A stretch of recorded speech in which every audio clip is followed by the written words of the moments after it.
deux orateurs de qualité pour cette clôture. J'invite Louis Pouzin donc, à nous rejoindre sur scène, ainsi que Xavier Dalloz, que je vais présenter rapidement. Je vais vous demander, Louis, de vous installer ici, en pleine lumière, j'ai envie de dire comme d'habitude. Et Xavier, voilà, va être juste à côté, je vais vous équiper de ce qu'il faut comme micro. Donc Louis Pouzin, pour ceux qui étaient avec nous hier soir au Conseil Général, vous allez le retrouver. Il a fait un certain nombre de déclarations hier, il nous a mis en appétit. Louis va nous parler de... Il connaît très bien les 30 premières années de l'Internet, puisqu'il est un des pères fondateurs de l'Internet tel que nous le connaissons. Il a été, donc, il a reçu au mois de mars dernier, je crois, le prix de la Reine Elisabeth en compagnie de Tim Berners-Lee, de Robert Kahn et de Vinton Cerf, qu'on peut considérer pour leur éminente contribution à la création du réseau. Donc Louis Pouzin est aujourd'hui le père français de l'Internet. Et on lui a demandé hier soir de nous parler des 30 ans qui venaient de s'écouler sur l'Internet et d'ouvrir cet après-midi sur les 30 années à suivre. Savoir d'où l'on vient, c'est savoir où on va. Donc on a envie de tracer ce chemin avec vous, Louis.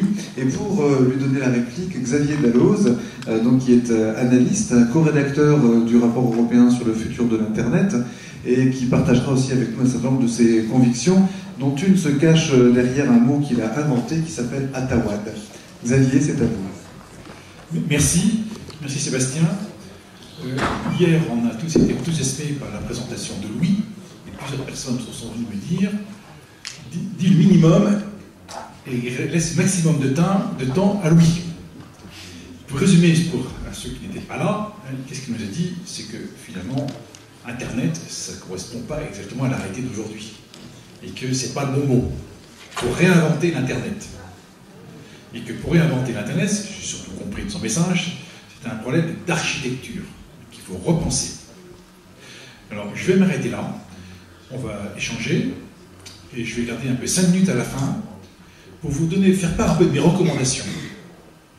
Ce qui n'a pas dit Sébastien, moi je suis dans le bazar, il a pris différents noms au cours des dernières années, mais ça fait 42 ans que je suis dans le secteur, donc des révolutions j'en ai vu beaucoup. Et ma certitude, c'est que nous n'avons encore rien vu, que j'aime bien ce Wired récent. Disons, vous avez Wired, c'est The Référence, c'est le magazine de référence au niveau mondial, surtout c'est des innovations, qui dit « Réveillez-vous ». Et en gros, en dessous, c'est « Nous n'avons encore rien vu, tout va s'accélérer ». Alors, c'est pour ça qu'on va entendre Louis avec beaucoup d'intérêt. Et la dernière fois que je suis venu ici, à l'Aurillac, c'était en 1997. En 1997, j'avais eu comme message fort « Miser sur l'Internet pour améliorer l'attractivité d'Aurillac ». Et je ferai part de mes recommandations à la fin, avant de laisser évidemment les derniers mots à Louis. Et je te laisse donc la parole pour continuer hier sur les 30 prochaines années. Ok, 30. J'ai pas besoin d'aller jusqu'à 30 parce que j'aurais disparu avant, donc vous ne pourrez pas me le reprocher. Voilà, donc on va recommencer la suite. Alors je vais commencer par la queue en fait. Je vais commencer par vous dire une chose, c'est que j'ai créé une nouvelle société qui s'appelle OpenRoute pour vendre des noms de domaine de premier niveau. Bon. Ce que fait l'ICANN aussi. Vous savez ce que c'est que l'ICANN? Je ne suis pas sûr. C'est l'organisme américain qui définit toutes les règles de l'Internet et qui en profite largement. Bon, en fait, vendre des noms de domaine de premier niveau, ça existait avant l'ICANN. Donc, ce n'est pas vraiment quelque chose de nouveau. Mais simplement, c'est pour vous dire que quand on se dit qu'est-ce qu'on peut faire, on peut prendre des initiatives. Alors c'est un petit peu pour dire que, vous voyez, on peut faire des choses, même je n'ai pas de pouvoir, je ne suis pas politique, je ne suis pas financier, je ne suis pas industriel, mais je peux créer une société pour vendre des noms de domaine en parallèle avec l'ICANN, et sans demander la permission de l'ICANN. Bon. Alors pourquoi faire ça? Pas pour s'amuser. D'abord, l'ICANN, c'est un monopole imposé par les États-Unis. Première chose. La deuxième chose, c'est qu'ils ont ouvert le nommage de l'Internet à n'importe quoi. Par exemple, L'Oréal, par exemple, Sony, Toshiba, ou bien Box, ou bien Wine, etc., enfin, vin. Donc, c'est peut-être utile d'avoir des nouveaux noms de domaine de premier niveau pour des grandes sociétés qui veulent être connues du monde entier. Mais dans la mesure où ce sont des noms un peu plus génériques, ça veut dire que ça va probablement marginaliser la plupart des petites marques, notamment les marques qui ne sont pas américaines, parce qu'elles sont moins puissantes, et aussi parce qu'elles sont moins visibles dans les publications. Donc c'est une forte menace pour les sociétés moyennes ou petites européennes, qui est bien connue par le monde entier. C'est-à-dire qu'elles devront devenir des sous-ensembles, des subsidiaires, des clients des grandes marques. Donc ils perdront le contrôle de leurs marques parce qu'on leur fera les prix qu'on voudra, ou bien on pourra ne pas les accepter. Donc il y a une menace claire de dominance encore, d'hégémonie sur un domaine nouveau. Donc l'idée c'était simplement de créer quelque chose qui pouvait montrer qu'on pouvait se distinguer de ça et prendre un chemin de traverse. Et le but c'est pas de faire un deuxième ICANN du tout, hein, c'est de montrer l'exemple qui pourrait être repris par de nombreuses sociétés qui pourraient en faire autant dans leur pays, dans leur région, dans leur langue, etc. Alors ça, c'est la situation actuelle, c'est qu'on va de plus en plus vers un monde de serveurs géants. Google, Facebook, alors ça devient des machines à faire de la chaleur, et ça nourrit le monde entier à partir de PC, de smartphones, de n'importe quoi. Autrement dit, on est revenu avec une techno un peu plus évoluée à l'ère du Minitel. C'est-à-dire on a des clients serveurs. Alors les serveurs sont américains et les clients sont le monde. Alors on ne peut pas définir de meilleure manière un système hégémonique. Alors ça résulte... alors ces géants sont plus forts que les États. Ils imposent leurs lois. Par exemple, si Google ramasse des données personnelles, qu'on les condamne à une amende, la loi française ne permet pas de dépasser 30 000 €. Bon, pour Google, 30 000 €, c'est une pièce jaune, sans tous. À moins de 100 millions d'euros, une amende n'a strictement aucun effet sur Google. Mais c'est pareil pour les autres. Donc ils sont plus puissants que les États et ils sont soutenus par le gouvernement américain. Que faire? C'est donc un rapport de force. C'est pas la peine de discuter. Ça fait 10 ans qu'on discute, enfin depuis 2005, on a discuté avec les Américains sur une évolution de la gouvernance Internet. C'est-à-dire plus de liberté de manœuvre, plus de fonctions, etc. Ça n'a pas bougé d'un millimètre. La réponse, au départ, c'était de toute façon, il n'y a pas lieu de discuter de ça. Petit à petit, on accepte la discussion, mais de toute manière, on conclut qu'il n'y a rien à faire. Et d'ailleurs, le Congrès américain est parfaitement opposé à toute forme de délégation de l'Internet à qui que ce soit. Il considère que ça leur appartient. Alors, dans ces conditions-là, c'est pas la peine de chercher à prolonger les discussions. On perd son temps. Il faut agir par d'autres manières. Alors, aujourd'hui, il y a une manière qui fonctionne pas trop mal, c'est précisément la pression des différents pays par les voies parlementaires. Par exemple, l'an dernier, un projet de traité qui avait été concocté par les États-Unis et qui était très fortement soutenu par la Commission européenne, a été complètement mis à la poubelle par la décision du Parlement européen qui a voté une large majorité l'arrêt de la non-signature de ce traité qui s'appelait ACTA. Bon, c'était une espèce d'adopie mondiale dans lequel on pouvait intercepter et arrêter ou en tout cas mettre hors de service les gens qui étaient censés faire des chargements illégaux. Ceci sans intervention judiciaire, c'est-à-dire le monde administratif est totalitaire, parfait, quoi. Alors, les États-Unis en préparent d'autres des traités comme ça, hein, donc il ne faut pas se faire d'illusions, ça va continuer. Donc la pression populaire, c'est-à-dire qui ne passe pas par les canaux habituels politiques des relations inter-États, en fait, ça a un effet. Ça a un effet sur les parlementaires. Parce que quand ils votent ces traités, ça se retrouve aux élections suivantes. On fait beaucoup de publicité, des pétitions qui font plus d'1 million de personnes. Donc ça a un effet très catégorique sur les votes des parlementaires européens, quand on parle de l'Europe, mais également américains. Aux États-Unis, il y avait une autre loi qu'ils voulaient voter qui s'appelait SOPA. Ça a été aussi bloqué. Alors que la plupart des parlementaires américains, quand elle a voté, il y a eu une réaction dans l'Internet, écran noir, Wikipédia, PAN, etc., des quantités de sites qui ont sorti des bannières de type négatif, et puis, ou bien simplement pas d'information du tout. Donc la population américaine s'est réveillée, et les parlementaires démocrates qui étaient en majorité pour, en 3 jours, ont changé de direction, ont changé leur position. Donc c'est un effet indiscutable. Alors qu'est-ce qu'on peut faire, disons, en dehors de ces joutes politiques? On peut jouer aux pétitions, mais on ne peut pas en abuser.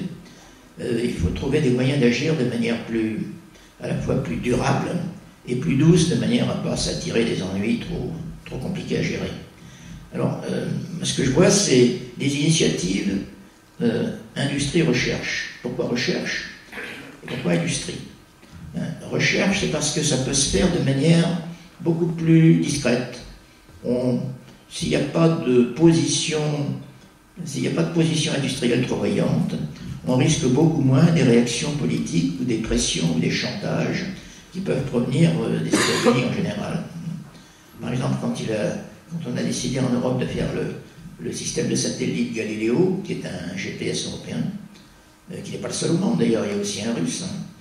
Donc les États-Unis ont bagarré pas mal pour empêcher que ça se fasse avec toutes sortes d'arguments. Finalement, l'Europe a gagné parce qu'il y avait des pressions industrielles, parce qu'il y avait des pressions de la recherche. Alors, mais ça, déjà, ça a été quand même une bagarre assez difficile. Alors, il vaut mieux éviter les bagarres qui montent au niveau politique, parce que là, la population, on n'a pas beaucoup d'accès à ces types de rapports, et ça nous échappe. Hein. Donc, il vaut mieux se situer à un niveau où on arrive à faire valoir des arguments plus techniques, à première vue moins réalistes, parce que quand c'est moins réaliste, les politiques, ça les intéresse beaucoup moins. Donc, en commençant par des projets de type recherche, dans lesquels on fait participer les industriels qui ont envie que ça se fasse, et il y en a, parce que les industriels européens, ils sont quand même pas toujours très heureux que ce soit les projets américains auxquels on donne priorité. Donc, ils ont envie d'avoir une part de gâteau. Alors, certains en ont. Par exemple, dans l'aéronautique, les industriels européens sont très bien placés. Dans l'armement, un petit peu moins. Mais dans l'informatique, on peut dire que l'Europe n'existe pas, ou presque pas. Donc c'est un domaine qui a besoin d'être reconquis. Alors ça veut dire qu'on peut trouver les industriels européens qui sont prêts à participer à des projets dans le domaine des TIC. Alors, le projet dont je suggère d'utiliser comme base de départ, c'est un système qui permet de repenser l'Internet. L'architecture Internet TCP/IP, on peut dire, ça a joué son rôle, c'est une antiquité. Elle est il y a trop de carences.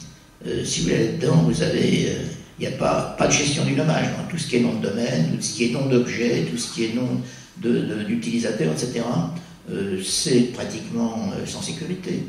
Les hackers ont très vite fait de passer au travers. Il n'y a pas d'allocation de ressources. Un vieux truc de hacker, c'est les faire déborder les tampons, ou bien saturer des fichiers, etc. Il n'y a pas d'authentification. Ça se fait à des niveaux applicatifs. Votre banque peut-être vous authentifie, mais vous ne savez pas de quelle manière. C'est très obscur, très opaque. Hein. Mais le système lui-même laisse tout passer. Il n'y a pas de ce qu'on appelle le multi-roaming, c'est la possibilité de livrer des paquets à plusieurs sorties physiques du réseau. C'est ce qui est pratique pour augmenter la bande passante, pour avoir des réseaux de secours, etc. Mais il n'y a pas ça dans l'Internet actuel. Le routage n'est pas géré dans l'Internet, il est géré à part, d'une manière totalement opaque également.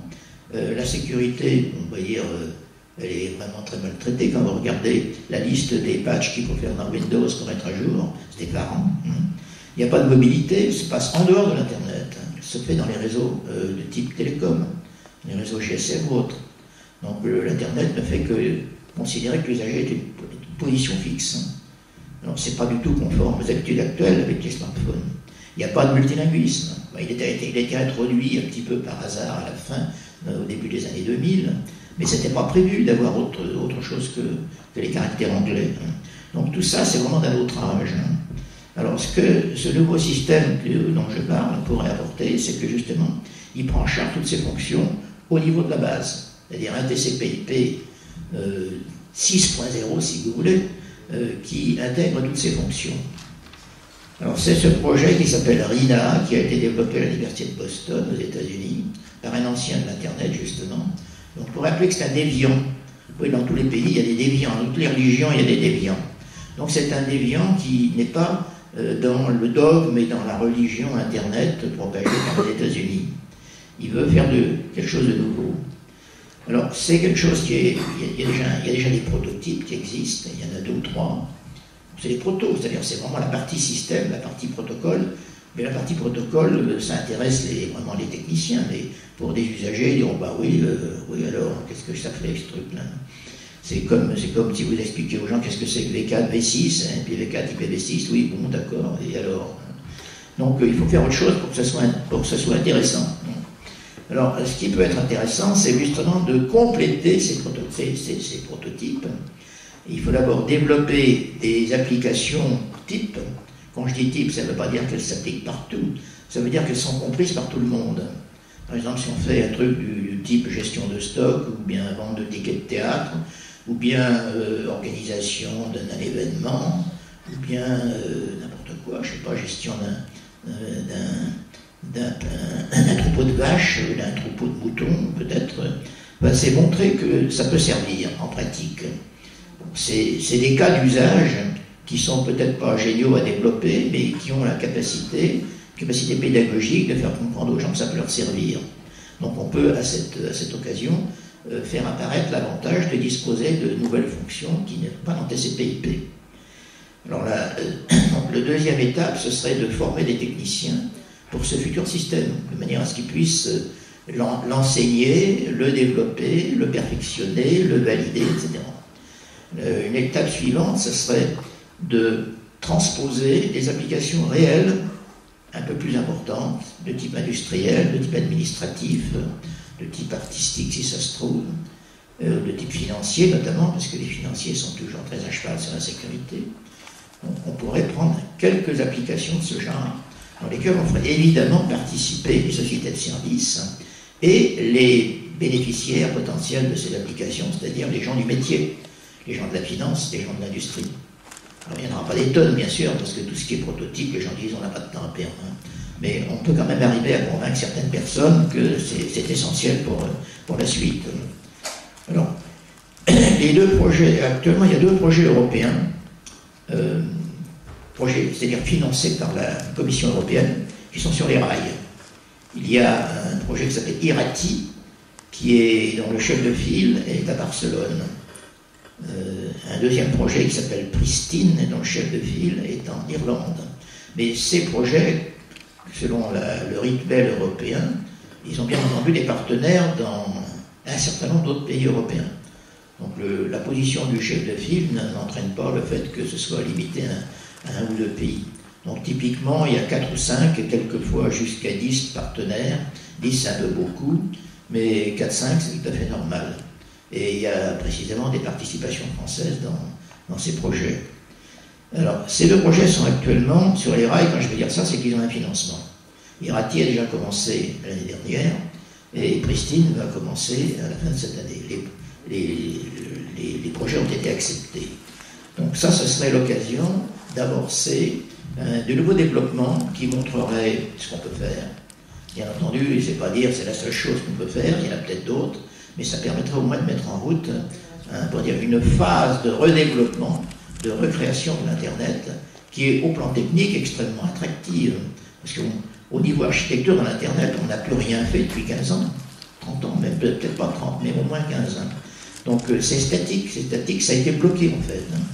Donc il y aura forcément beaucoup de laboratoires, ou beaucoup de chercheurs, ou beaucoup de jeunes ingénieurs qui voudront participer à ça. Donc ça, on n'aura pas de peine à trouver du monde, on aura peut-être peine à trouver des crédits. Mais pour le monde, on trouvera forcément. Alors, en plus, il n'y a pas besoin d'un consensus politique à un haut niveau, puisque pratiquement c'est déjà des trucs votés. Donc, le développement de projets qui sont déjà en cours, on pourrait dire, ça va presque de soi. Bien sûr, c'est la suite des opérations. On peut plier les papiers, montrer que ça avance, que l'argent n'est pas perdu. Et donc, petit à petit, ça fait tache d'huile. D'ailleurs, les tâches d'huile, c'est plus facile à faire avancer que les affrontements directs entre pouvoirs de haut niveau. Alors, avec ces nouveaux usages, on devrait pouvoir recréer la confiance qui s'est évaporée avec Prism. Montrer que on ne pourra pas pirater, trafiquer, etc., n'importe quoi. On ne pourra pas empêcher la NSA d'écouter les câbles, ça c'est sûr. Mais on pourra peut-être les chiffrer de manière à ce que ce qu'ils écoutent, c'est du bruit. Maintenant, ils ne pourront plus pénétrer dans les systèmes facilement pour récupérer les mots de passe. Alors qu'aujourd'hui, c'est enfantin pour les hackers patentés, quoi. Donc, il y aura un tas de choses qui deviendraient nettement plus difficiles pour l'espionnage. Oui, il y en aura toujours de l'espionnage, mais disons que ça pourrait restreindre considérablement le niveau. Et ça montrerait au moins qu'il y a une volonté, peut-être pas très politique, mais en tout cas une volonté à un niveau assez répandu dans le monde, partagée par chercheurs et industriels, qui disent il faut quand même qu'on sorte de ce marécage, cet Internet complètement vulnérable, de manière à obtenir un système qui soit à un niveau industriel apportant une sécurité pour les applications critiques. Par exemple, est-ce que vous pourriez confier le bistouri d'un chirurgien au travers de l'Internet? Est-ce que vous pourriez contrôler le pilote d'avion au travers de l'Internet? Probablement pas aujourd'hui. Alors ça, c'est aussi un domaine dans lequel, on va dire, le rôle des relais électoraux, c'est-à-dire les élus. Les élus sont les seules personnes qui peuvent finalement faire transmettre la pression des communautés locales, des industriels, éventuellement de la société civile. C'est ceux qui sont normalement, qui sont, on pourrait dire fonctionnellement, chargés de transmettre cette pression vers les couches supérieures des gouvernements. Et dans la mesure où ils ont aussi des rôles à un niveau politique comme Bruxelles, c'est là où il faut pousser, là il faut mettre la pression. C'est là où il faut appuyer, en gros ça fait mal. C'est-à-dire, on va dire, c'est pas ça qu'on veut aujourd'hui, c'est pas votre façon de gérer les choses qui nous convient. La façon dont vous réussissez dans la gouvernance Internet, ça ne convient pas du tout. Alors, ça a un effet dans la mesure où c'est transmis par des élus et non pas simplement par des aboyeurs. Alors, ça, c'est quelque chose qui, en fait, est demandé depuis longtemps, mais qui n'a jamais été sérieusement considéré. C'est obtenir que la façon dont l'Internet est, je dirais pas géré, il n'est pas géré vraiment, mais dont il est gouverné, ça veut dire vaguement avec des orientations d'évolution, des règles de fonctionnement, etc. Il faudrait que ça ait lieu par subsidiarité. La subsidiarité, c'est un thème qui a été introduit il y a au moins 15 ans, je crois, au niveau de l'Europe, parce que le centralisme bruxellois n'était plus tellement supportable. Eh bien, on pourrait dire que cette même attitude est tout à fait valable aujourd'hui dans l'Internet, parce que le centralisme américain est insupportable. Donc, ce qu'il faut introduire, c'est un niveau de subsidiarité où des continents comme l'Europe, comme l'Asie, l'Asie c'est beaucoup de continents bien sûr, il y a l'Inde, il y a la Chine et d'autres, par groupe, par zone géographique plus homogène, au point de vue économique, au point de vue linguistique, au point de vue culture de fonctionnement, de business par exemple, ces sociétés peuvent vouloir gérer leur Internet d'une manière un peu différente des Américains, ou des Suédois, ou des Allemands, ou des Français, etc. C'est normal. On n'a pas envie d'avoir exactement les mêmes lois que les autres. Ce qu'il faut, c'est maintenir la compatibilité d'échange à l'intérieur de l'Internet. Mais ça, c'est essentiellement technique. Alors, ce qu'il y a ensuite, c'est qu'il faut maintenir une compatibilité pour les confidentialités, pour les données personnelles. Qu'est-ce qu'on en fait? Bon, ça, ce sont des obstructions, enfin des barrières. Les frontières ont toujours créé des barrières. Alors, on dit qu'il n'y a plus de barrières, ça ne marche pas. Éliminer un certain nombre de barrières, c'est très bien, mais on ne peut pas les éliminer sur n'importe quel domaine. Donc il y a toujours des contrôles financiers aujourd'hui, des contrôles d'identité, des contrôles, on pourrait dire, de moralité, etc. Enfin, les notions de moralité, par exemple, varient énormément d'une partie du monde à l'autre. Vouloir homogénéiser ça à la mode américaine, c'est tout à fait inacceptable, en fait. Donc ça, c'est aussi des choses que, au niveau des élus, il faut faire comprendre à ceux qui gèrent l'Internet, alors que ce soit à Bruxelles ou que ce soit dans d'autres cadres, il y a différentes organisations qui trempent dans ces discussions, c'est leur faire comprendre que non, il ne faut pas essayer d'homogénéiser tout ça, ça ne tient pas debout. Et il faut faire de la subsidiarité selon des contours qui sont à définir par les gens eux-mêmes, quoi. Alors, aujourd'hui, il y a par exemple typiquement des territoires qui, eux, ont pratiquement obtenu leur subsidiarité. C'est la Chine. La Chine, bon, ils ont la muraille de Chine, qui est le langage déjà, plus les centaines de milliers de policiers qui mettent pour surveiller tout ce qui se passe, plus le langage, l'écriture, la langue, mais ils ont énormément de barrières naturelles et ils s'en servent fort bien. La Russie, c'est un petit peu moins étanche. Ils ont le cyrillique. Alors, le cyrillique, il a un avantage pour les fraudeurs, c'est qu'il y a un certain nombre de lettres cyrilliques qui sont identiques à des lettres latines. Alors, en les mélangeant, on obtient des moyens de faire croire aux gens qui sont connectés à des sites qui ne sont pas ceux qu'ils croyaient. Donc, c'est pratique pour la fraude. D'un autre côté, c'est un pays qui n'est pas très bien géré au sens de l'intérêt des citoyens. C'est quand même géré un petit peu par des mafias. Donc, ils ne sont pas forcément très coopératifs, mais au moins ils ont la capacité de résister au monde extérieur. Alors pour les autres, c'est plus un défi. L'Inde, c'est aussi un grand pays avec 1 milliard d'habitants qui a des quantités de choses pas faciles à homogénéiser. Ben, disons que c'est leur problème, on ne va pas rentrer dans les cas particuliers de tous les pays. Après, ce qui est sûr, c'est qu'en Europe, on a quand même des traditions qu'on voudrait conserver. Alors je ne parle pas de la nourriture, bien sûr, on s'adapte, on va à Pizza Hut, ou bien on va à McDo, mais on va aussi dans les bons restaurants. Il n'y a pas que des McDo. Et par ailleurs, on a une certaine façon de vivre. Donc, c'est intéressant de payer des impôts, c'est pas forcément la meilleure. On a tout un tas de choses auxquelles on tient encore. Peut-être qu'il faut les homogénéiser un peu en Europe pour faciliter les échanges. C'est évidemment une tension permanente, mais d'un autre côté, c'est quand même quelque chose qui existe et qu'on a envie de conserver. Alors ça, c'est manifestement quelque chose qu'il faut présenter et dont il faut se servir et dont on peut faire pression, dont on peut servir pour faire pression politiquement. Ben c'est au niveau des collectivités. Ce n'est pas les ingénieurs qui vont pouvoir aller défendre la législation au niveau européen ou au niveau international. Ils n'y connaissent rien.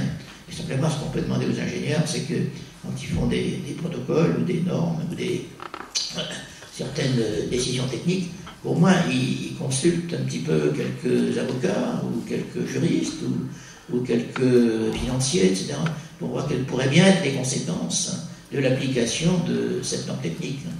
Ce que précisément font très rarement aujourd'hui les gens de l'Internet.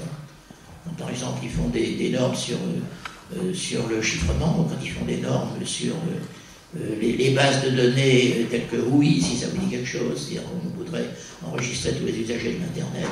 Bon, ils ne se gênent pas du tout. Ils voient le côté technique et ils voient la commodité pour les Américains de s'en servir. Mais les autres, ils s'en fichent. Donc là, il faut faire valoir les droits, on va dire les droits et les besoins des différentes populations. Les identités, c'est aussi on pourrait dire, un terrain de bataille. Il y a beaucoup de pays, dont la France par exemple, qui ne comprennent pas que l'identité puisse être multiple. C'est toujours cette vieille histoire de la carte d'identité qui est valable partout. C'est pas vrai, en fait, elle n'est pas valable partout. Parce que souvent, on vous demandera plusieurs types de justifications. Alors, c'est quelque chose qui, probablement, n'est pas homogénéisable de par le monde. Il n'y a pas de carte d'identité en Angleterre, il n'y a pas de carte d'identité aux États-Unis.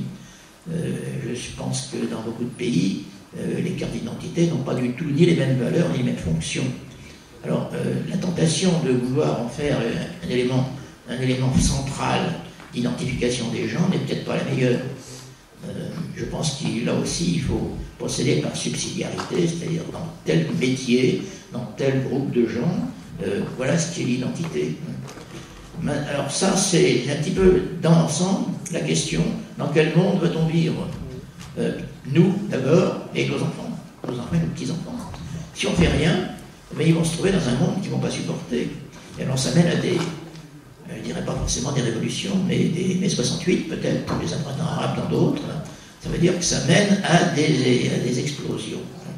L'explosion en général, ça change beaucoup de choses, mais pas forcément dans le bon sens. C'est-à-dire que ça crée un climat d'instabilité et de violence qui peut durer un certain temps. Je vous laisse la parole. Alors,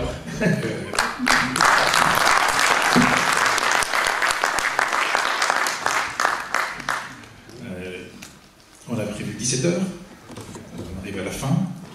Comme je t'ai demandé un peu 5 minutes pour présenter un peu mon point de vue par rapport à celui de Louis, j'aimerais que tu répondes après sur deux sujets qui nous intéressent tous. Je sais que tu l'as évoqué, mais j'aimerais bien que tu donnes vraiment ton point de vue. C'est la confiance. Comment peut-on avoir confiance dans cet Internet de demain? La confiance dans nos échanges, dans le partage, dans la collaboration. Et d'autre part, tu as parlé de Prism.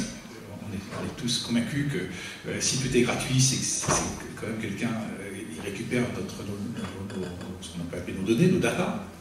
Et est-ce que tu penses qu'on va trouver des solutions pour une protection de notre vie privée avec l'architecture que tu proposes? Je sais que tu l'as un peu évoqué.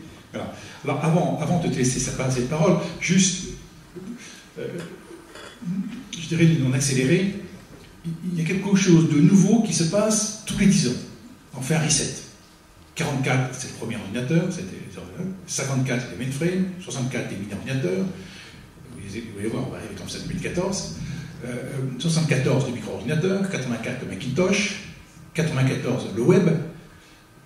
Là, je suis assez fier d'avoir rédigé les premiers articles en langue française sur le sujet d'Internet, et j'ai organisé les premières conférences sur le sujet en France, et tous ceux qui se sont fait former au début par Internet ont été formés par moi. Donc, à chaque fois, quand ces innovations majeures arrivent, il est possible de faire le pari dessus. C'est absolument évident que ça va faire un boom. De la même façon que ce qui est arrivé en 2004 avec ce qu'on appelle 2.0, Facebook, etc. Pour moi, 2014, c'est l'humain qui rentre dans le circuit, qui rentre dans le processus.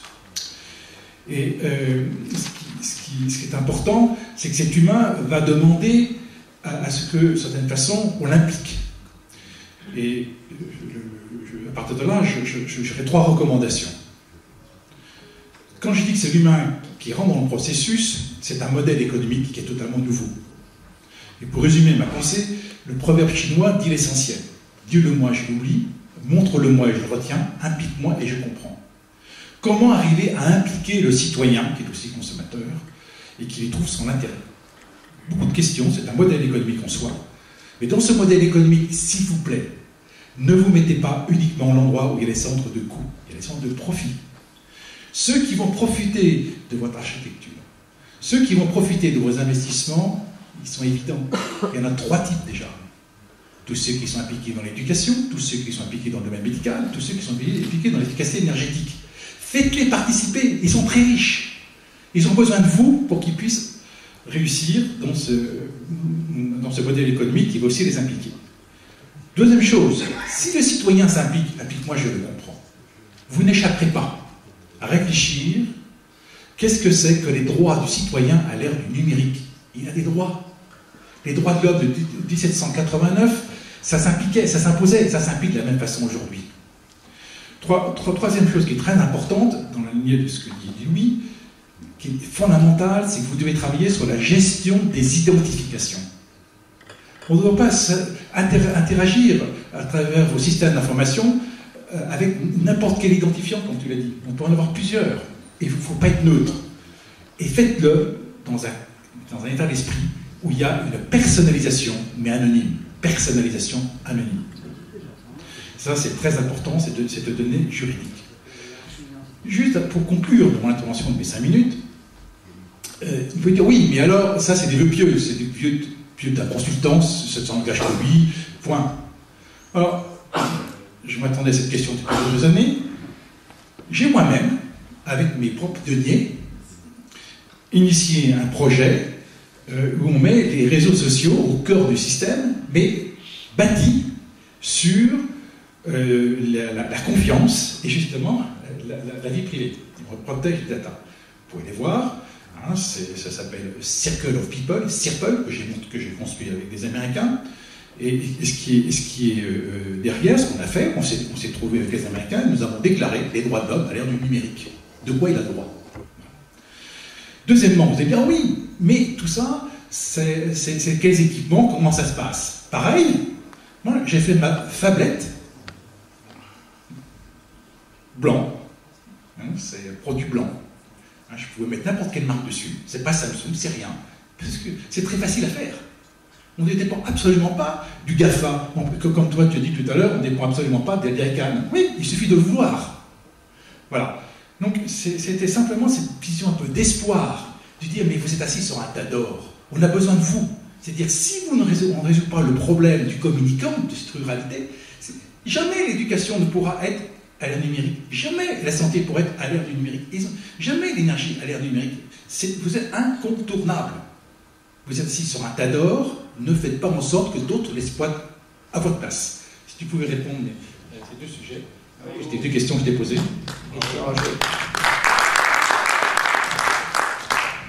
Commençons par les coordonnées personnelles. D'abord, l'architecture du projet RINA, c'est de constituer tout réseau est virtuel. Il n'y a pas le réseau.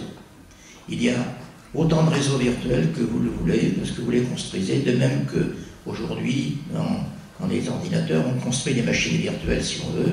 C'est le même principe, hein. Sauf qu'au lieu d'être simplement une machine virtuelle, ce sont des réseaux virtuels dans lesquels ils ont leur protocole, leur base de données, leur système de vérification, etc. Donc ça veut dire que déjà, de par la constitution du système, tout ce qui est à l'intérieur d'un réseau virtuel ne connaît pas le monde extérieur, et le monde extérieur ne le connaît pas. Ça crée déjà une sacrée barrière. Alors si on veut que deux réseaux virtuels communiquent, alors ils doivent se téléphoner, si on peut dire, ils doivent demander la permission à l'autre de communiquer avec lui, ils doivent s'authentifier, vérifier que les ressources sont disponibles, enfin tout un tas de procédures qui ont pour but de s'assurer que les deux parties veulent bien communiquer, qu'elles sont d'accord et qu'elles ont les moyens. Alors à ce moment-là, les deux réseaux virtuels constituent eux-mêmes, à ce moment-là, un nouveau réseau virtuel qui englobe les deux précédents. Et ainsi de suite, c'est récursif, là. C'est le nom du projet, récursif. R, ça veut dire récursif. Alors ça, c'est un moyen technique. Maintenant, pour ce qui est de la partie, on pourrait dire, plus administrative, plus politique des données personnelles, là, je crois qu'il faut encourager le fait que il ne faut absolument pas mettre ces œufs dans le même panier. C'est-à-dire qu'il faut les disperser le plus possible, suivant les besoins, suivant les activités auxquelles elles se rapportent, et les protéger précisément grâce à la nouvelle architecture de l'Internet. Ce ne sera pas totalement inviolable, mais ça rendra beaucoup plus difficile le fait de mettre la main dessus. Bon, maintenant je vais répondre à l'autre question, qui était c'était quoi au fait la confiance, c'est ça. De la confiance, on constate par expérience que un moyen d'acquérir la confiance, c'est de travailler ensemble. Tout le reste, que ce soit des discours, des lettres, des contrats, n'importe quoi, c'est du papier, ça a autant de valeur qu'un morceau, qu'un chiffon de papier, comme disait un personnage célèbre, n'est-ce pas? Et donc, dans ces conditions, il ne faut pas trop compter dessus. Ce qu'il faut compter, c'est quand on travaille ensemble pendant un certain temps, ce certain temps, ça peut être quand même plusieurs années, eh bien, on développe un instinct qui permet de savoir à peu près ce sur quoi on peut compter chez son partenaire. Aucune personne n'est totalement fiable, ça, il ne faut pas se faire d'illusions. Mais il y a des domaines, on sait qu'on peut compter dessus, des domaines, on est moins sûr. Comme on dit, on se fait ensuite une idée générale, et ça permet de savoir jusqu'où on peut mettre les pieds. C'est toujours comme ça qu'on fonctionne quand la conscience fonctionne. Maintenant, s'il y a une grosse trahison de la part d'un des partenaires, alors là, tout part à l'égout. Il faut recommencer. C'est pour ça que souvent, dans ces cas-là, on change de structure, on change d'organisation, de manière à repartir à zéro, parce que si on repart avec les mêmes, ça ne marche pas. Il n'y a plus rien à faire. La méfiance s'est installée. Donc, autrement dit, il y a des espèces de cercles, de bulles dans le monde. Il y a les zones de confiance, et puis au-delà de la confiance, il y a les zones de méfiance. Alors, il vaut mieux savoir être du bon côté, quoi. Mais il y aura toujours des zones de confiance et de méfiance. 17h. 17h. Volontiers pour continuer. Non, il est l'heure, on va libérer nos amis. D'abord, vous applaudir et vous remercier.